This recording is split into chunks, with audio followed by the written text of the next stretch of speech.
Welcome to World Unit Inc.'s 5-Minute Leadership Dialogue. Take a listen. See how you might answer the questions. You might discover you have the mind and heart of a leader.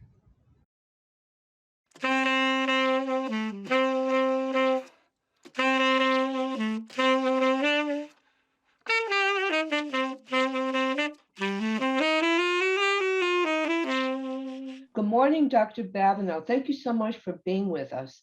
So, as you know, Dr. Babineau, you are on the front line working every day caring for patients during this pandemic.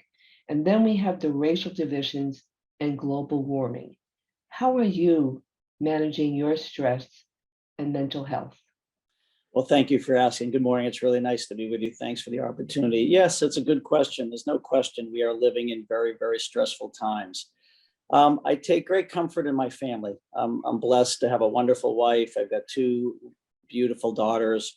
And spending time with them is really where I kind of recharge my battery. We're a very close-knit family. Also, I exercise every morning. I start my day every morning with a good, vigorous 30 to 45-minute workout. And I just try to stay healthy. I try to eat right. I try to get some sleep. But it's my family that really recharges my battery. And that includes your mental health too? Yes, yeah, very much so. They're very attuned to my job, and they're very supportive. So yes, absolutely. Dr. Babineau, according to the American Public Health Association, 145 cities and counties across 27 states have declared racism a public health crisis. What is one important quality that you are cultivating to overcome your unconscious biases, which we all have?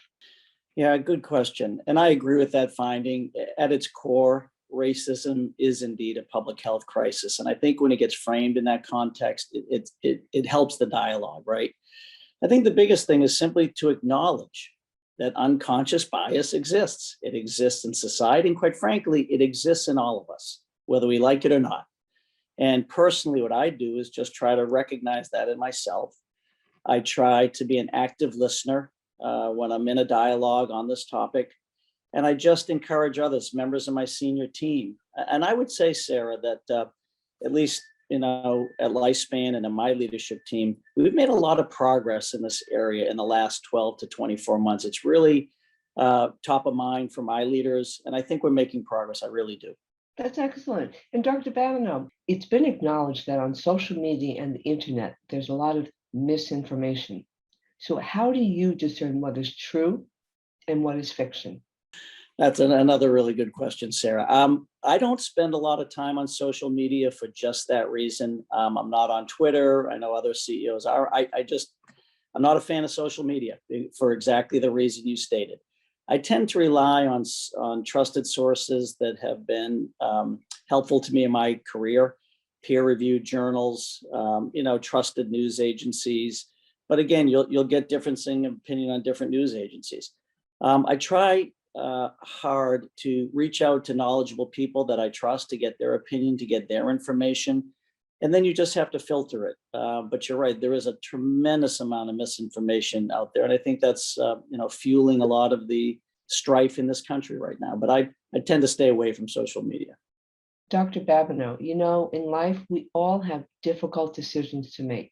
So what guides you in making those tough decisions?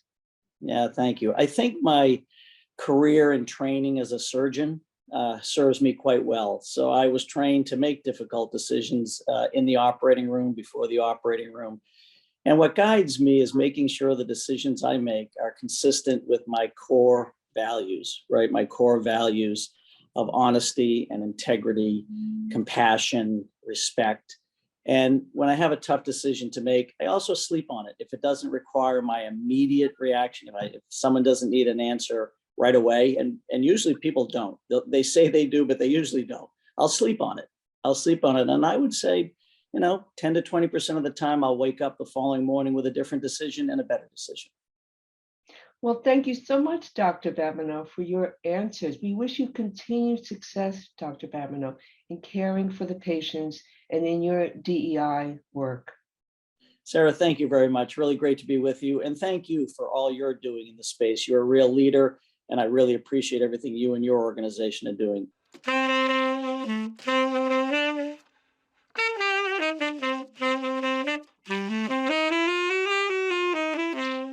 Thank you for taking the time to listen to a leader. Hope you'll join us next month and help us create a world that values the common humanity we all share.